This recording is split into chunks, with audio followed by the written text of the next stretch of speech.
Saderengipun Ramadan, padatanipun dipunmanfaatken dumateng umat muslim kinten doa lan tahlil, ziarah dumateng tiang sepuhipun utawi sanak kateng ingkang sampun sumari. Ancasipun ziarah kubur injih menika kintun doa lan penganget dumateng kita ingkang tasih gesang bilih kematian menika gilir gumantos. Kirim doa tiang sepuh utawi sederek ingkang sampun tilar donya minangka wujud raos bekti lan tondo tresno minangka lare.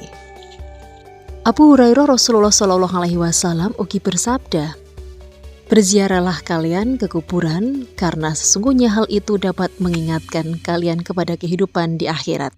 Hadis riwayat Ibnu Majah. Hadis menika nggadhahi ancas bilih ziarah kubur nyumutaken manungsa awit kehidupan ing akhirat. Pelaporan Suli Kurniawati kabar pawartos saking makam Taman Sari Capian Panggung Harjo, Sewon Bantul.